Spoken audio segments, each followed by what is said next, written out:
Chers frères et sœurs, chers amis, nous sommes aujourd'hui dans le sommet de la vie chrétienne. Oh ma joie, Christ est ressuscité.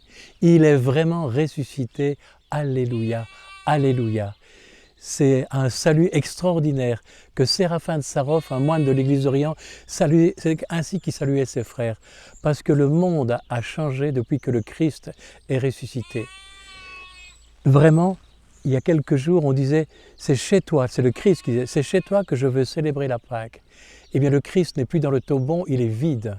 C'est chez toi qu'il demeure. C'est chez toi qu'il veut en tout cas demeurer.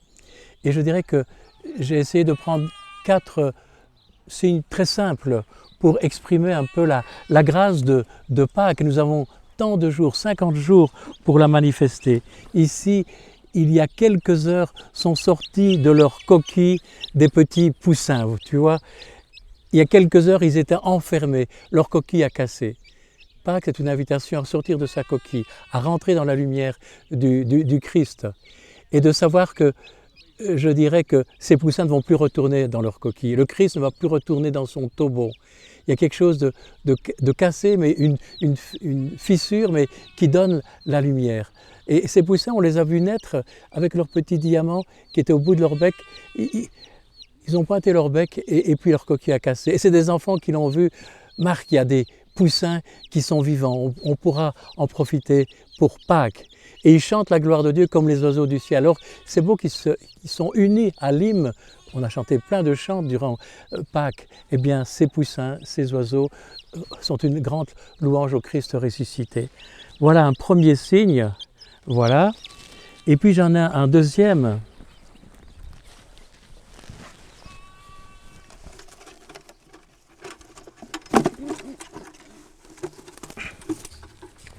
Voilà, c'est la colombe de feu.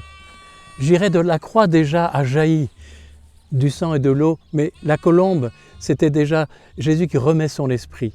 Et c'est l'Esprit Saint qui a ressuscité le Christ. C'est l'Esprit Saint qui te ressuscitera aussi. Je dirais l'Esprit Saint, s'il est ton consolateur. Jésus nous a dit, je ne vous laisse pas orphelin, je vous enverrai l'Esprit Saint. Et dans quelque temps, nous serons à la Pentecôte. C'est notre avocat. C'est avec lui que nous pouvons lire les Écritures, l'Évangile. C'est avec l'Esprit Saint que les évangélistes l'ont écrit. C'est avec l'Esprit Saint que nous pouvons le lire aussi. Alors compte sur l'Esprit Saint. C'est une aide réelle qui est cachée. Tu étais confirmé ou tu le seras. L'Esprit Saint est un allié. C'est l'amour du Christ et du Père qui circule comme un feu. Alors l'Esprit Saint bien plus qu'une colombe. Mais nous voyons que la colombe est légère, elle est belle, comme l'Esprit Saint qui pénètre comme le vent partout où on l'appelle. Il ne s'impose pas à nous. Alors, viens Esprit Saint, qu'il vienne sur toi. Et si tu veux rencontrer aussi l'Esprit Saint, eh bien prie. La prière attire l'Esprit Saint. Si tu veux prier, c'est pour aimer. Là où on aime, on vit le commandement nouveau. Ce que je vous commande, je vous donne un commandement nouveau. Aimez-vous les uns les autres. Eh bien, l'Esprit Saint vient sur vous. L'Esprit Saint vient aussi sur toi quand tu annonces le Christ. Il se fait une Pentecôte sur toi. Jésus, après sa résurrection, on va dire, j'enverrai l'Esprit Saint pour la rémission des péchés. Vivre un bon sacrement de réconciliation, eh bien, c'est vivre une petite Pentecôte. Alors l'Esprit Saint beaucoup plus, il se donne dans tous les sacrements, mais il est présent au cœur de la création, mais surtout dans les êtres vivants qui se tournent vers lui. Et il se tourne vers tous les hommes et les femmes de bonne volonté. Voilà, je vais essayer de montrer un troisième petit signe. Donc voilà, c'est la colombe qui te salue. Hein. Attends, je crois que c'est là. Non, c'est oula.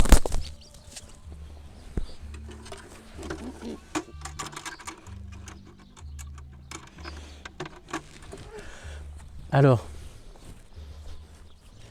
c'est là. J'ai un troisième petit signe, vraiment, voilà, nous allons voir ce petit signe. Vous l'entendez, l'agneau de Dieu. Il bêle, il crie sa joie. Jésus est cet agneau blessé, cet agneau de Pâques, mais qui est ressuscité. Bien souvent, nous entendons dans la liturgie, voici l'agneau de Dieu qui enlève le péché du monde. Jésus est cet agneau et il est en même temps notre berger. Et il nous prend parfois comme une brebis sur ses épaules. Et voilà que l'agneau de Dieu te salue. réellement, voilà, petit agneau, tu peux rester avec moi, Jean. Voilà l'agneau qui te... Allez, dis un peu bonjour à ceux qui vont nous écouter un tout petit peu. Alors, agneau de Dieu. Voilà. Alors, il est un peu impressionné, évidemment, vous voyez. Je vous dirais que cet agneau, c'est un appel aussi de Jésus qui nous dit « Apprenez de moi que je suis doux, humble de cœur ». J'ai cet agneau sur les bras, il est plein de douceur. Jésus s'est laissé mener, je dirais, comme un agneau à l'abattoir, mais son Père ne l'a pas abandonné. Il y a eu, on pourrait dire comme une forme d'abandon, mais son Père était avec lui. Et donc, l'agneau de Dieu est le sauveur du monde aujourd'hui. Et chaque fois que vous voyez un agneau, pensez au Christ livré mais ressuscité, qui est plein de tendresse. N'oublie pas qu'il te porte sur ses épaules, parce que nous sommes tous des brebis ou des agneaux fragiles. Voilà ce que je voulais dire à travers cet agneau. Mais je ne veux pas être trop long sur l'agneau. Il te chante et il te salue, en tout cas, l'agneau ressuscité, l'agneau vainqueur. Merci, Jean. Voilà ce troisième signe. Et puis, je voudrais en donner un dernier. Pour moi, il est très beau parce qu'il est très significatif.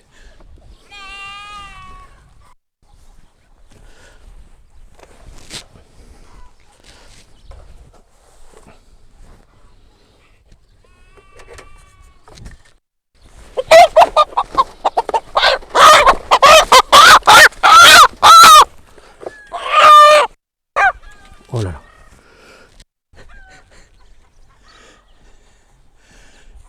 C'est notre frère le coq.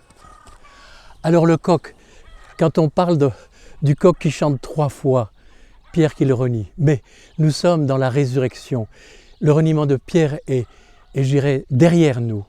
Aujourd'hui, c'est plutôt le coq qui, le matin, chante à la première lueur du matin.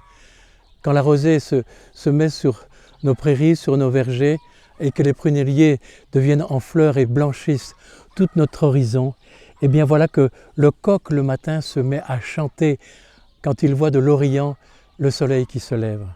Donc pour nous, amis du Christ, ce soleil qui se lève, c'est le Christ qui est lumineux de sa lumière de ressuscité.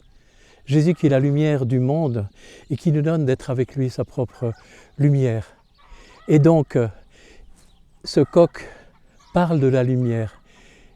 Ce n'est plus le temps, je vous dis, du reniement de Pierre, mais c'est le Pierre qui nous dit « Seigneur, tu sais tout, tu sais que je t'aime ». Et Pierre le montrera jusqu'à vivre une passion du Christ, il ira jusqu'à donner sa vie pour lui. Alors voilà ce coq dans cette nature ardennaise. Et quand vous voyez les coqs sur les sommets des églises, c'est bien sûr pour le vent, mais pensez à la lumière du Christ, la lumière de l'Orient qui nous vient du Christ, notre Sauveur, notre bienfaiteur, notre frère. Allez dire à mes frères que je me trouve en Galilée, que Jésus dans le quotidien, qu'il n'a plus de frontières, il est chez toi, accueille-les, lis la parole de Dieu avec tous les récits de la résurrection. J'irai tout un temps pour découvrir le mystère superbe du Christ ressuscité. Alors même si tu es dans la souffrance, tout ça, bien la joie peut aussi coexister à côté de cela. Le Christ te donne la main, il fait sauter les verrous de la mort, les verrous de notre cœur si nous nous tournons vers lui dans sa lumière. Rien que se lever très tôt le matin et regarder le soleil qui se lève en pensant au Christ qui s'est levé du tombeau, eh bien tu pourras recevoir la paix du Christ réellement. Voilà le coq, voilà qui vous salue un tout petit peu et qui vous dit je chante la gloire de Dieu. Nous pouvons chanter avec lui la gloire de Dieu. Alors, paix à toi. Quand Jésus saluait ses frères, il disait la paix soit avec vous. Mais la paix soit dans ton cœur profond. Gloire soit au Père, au Fils et au Saint-Esprit. Amen.